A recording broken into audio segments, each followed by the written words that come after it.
Pushpendra Kumar, assistant professor SVM yoga एवं स्वास्थ्य विज्ञान महाविद्यालय मुजफ्फरनगर। आज के YouTube वीडियो के माध्यम से मैं किसी कंपनी में होने वाले पूंजीकरण की स्थिति की जांच करने के विषय में अपनी व्याख्यान दे रहा हूं। पूंजीकरण की पहचान के लिए हमारे पास 3 मेथड होते हैं। सबसे पहला मेथड होता है on the basis of current and actual earning rate. प्रश्न में हमें नॉर्मल रेट कैलकुलेट करने के लिए dividend rate upon market price of shares multiply by 100। Actual rate calculate करने के लिए actual profit upon capital employed multiply by 100। ठीक है, फॉर्मूलों का प्रयोग करते हैं। कैपिटल एम्प्लॉयड कभी कभी प्रश्न में नहीं दी होती, तो हम बैलेंस शीट में दी गई आइटमों की सहायता से total assets minus current liabilities का फॉर्मूला लगा करके कैपिटल एम्प्लॉयड कैलकुलेट कर देते हैं। दोनों रेट आ जाने के बाद परस्पर दोनों की कंपेयर करते हैं। If normal rate of earning greater than actual rate of earning, it's position is over capitalization. If normal rate of earning less than actual rate of earning, its position is under capitalization.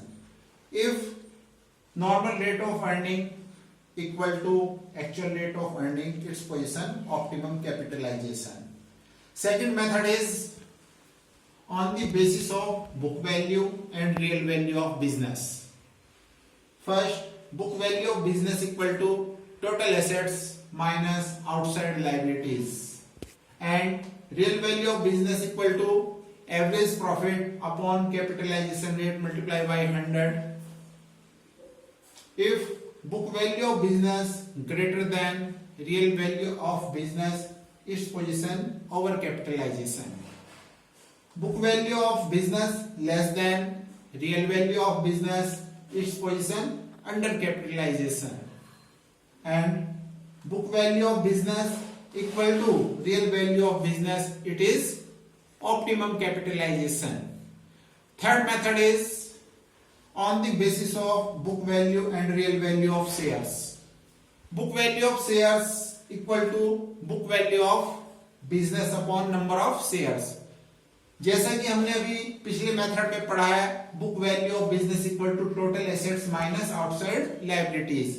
इसी को number of shares से यहां पे divide करेंगे, number of equity shares. Okay, real value of shares equal to real value of business upon number of shares. When book value of shares greater than real value of business, it's position over capitalization. Book value of shares less than real value of shares, it is under capitalization. And when book value of shares equal to real value of shares is optimum capitalization. Students, किसी भी method से capitalisation को identify कर सकते हैं। सभी से एक रिजल्ट आएगा, चाहे आप किसी भी मेथड का प्रयोग करें।